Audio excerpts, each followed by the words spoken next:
challenge.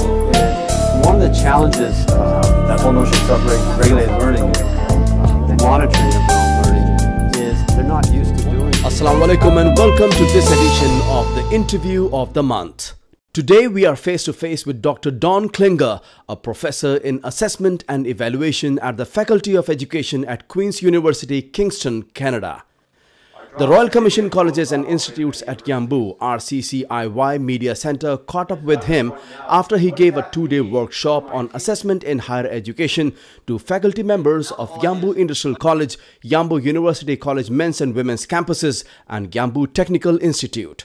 Dr. Don has a strong background in quantitative research methods and psychometrics, and his research explores the practical and policy issues of large-scale assessments, program evaluation, and measures of school effectiveness. As a result of this work, he is a co-chair of the task force developing the classroom assessment standards. Dr. Don Klinger is a founding member of the Assessment and Evaluation Group at Queen's University. Our Education Development Centre, in collaboration with Christchurch Polytechnic Institute in New Zealand, just finished a series of faculty development programs on assessment methodologies.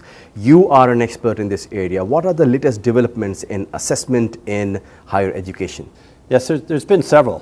One of the things that we're looking at a lot more are competency-based assessments, where we look at what are the competencies that students need to demonstrate to be successful in the field of study. A second one has been this whole notion of self-regulated learning, and what does it mean for students to monitor their own learning, and what are the procedures we can use to help support that. And that's called formative assessment, and that's changing not to just be for the teacher, the professor, but also for the student. And lastly, there's a lot of technological changes, so the use of computers and e-phones and iPads to support assessment procedures.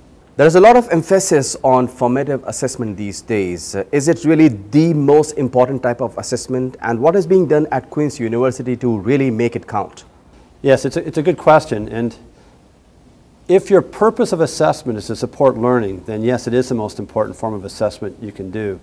Especially the notion of feedback. The ability to give feedback to students is really critical for students to learn and to support their learning.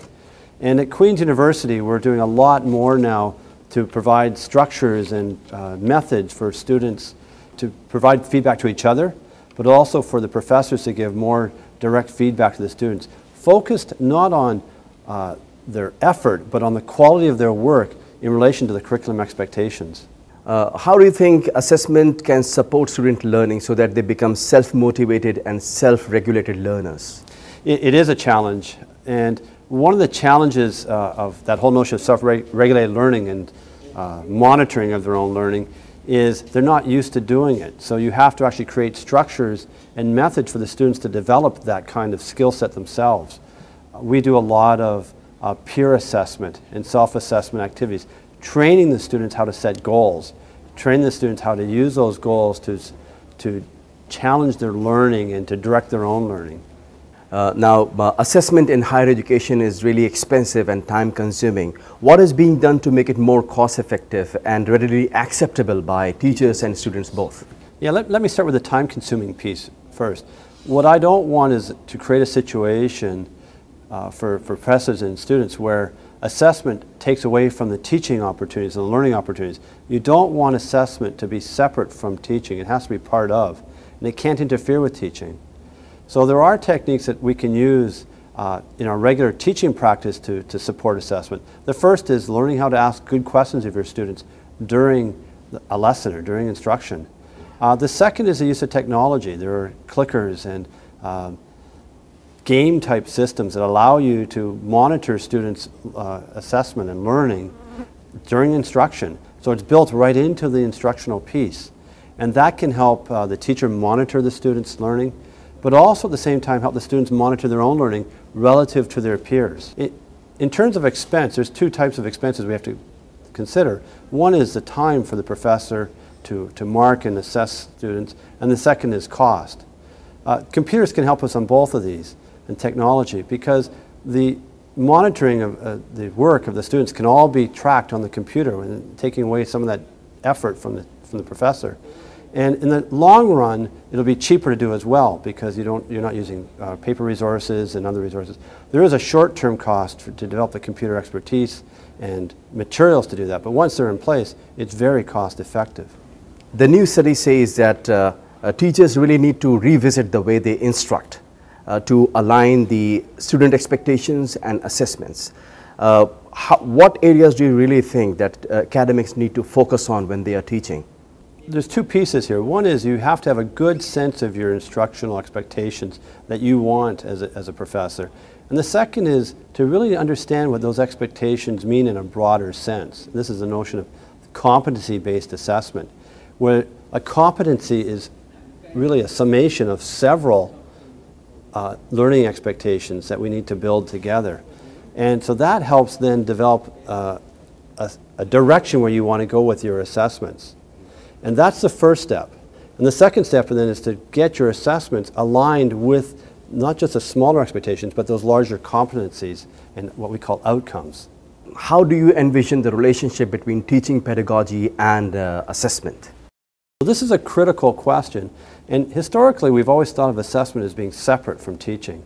And our vision now is that we talk about a teaching pedagogy. We also talk about an assessment pedagogy. And the two are closely integrated together. So teaching and assessment are one and the same. It's part of the teaching and learning process. As I said, a lot is being done at our RC sector of colleges and institutes in terms of improving the diagnostic, formative and summative assessment. If you were here in our group of colleges and institutes, how would you create a culture of assessment? What kind of changes would you like to make? During my visit here, I've listened to questions and thoughts and challenges that people have, and they're the same challenges that we have. And what I've also seen is a very dedicated group of faculty and teachers that are interested in how do we best support our students. So the beginnings of what I would call an assessment culture are already in place. The challenge, as the teachers have said and as we ourselves have found, is helping to create that culture amongst all of the faculty and all of our students. And this does take time. So if I had my dream, it would be to provide an opportunity to build up over time a culture where we value the feedback we can give each other. How do we create collaborative environments for our students to work together to support each other? How do we create an environment for our faculty to work together with each other and with their students so we all can support our learning throughout? As a professor, I'm still learning. As a student, I'm still learning. And how do we work together to do that? And that's the first step in creating such a culture. At the same time, we have to maintain very high standards of performance for our students. This is not about lowering expectations. This is about raising our expectations, but providing the environment for those expectations to be met over time. Dr. Don Klinger, thank you so much for your time. It's been really nice talking to you. Thanks. It's been a real pleasure. Thank you. It is a challenge. And one of the challenges of that whole notion of self-regulated learning and monitoring of their own learning is they're not used to doing these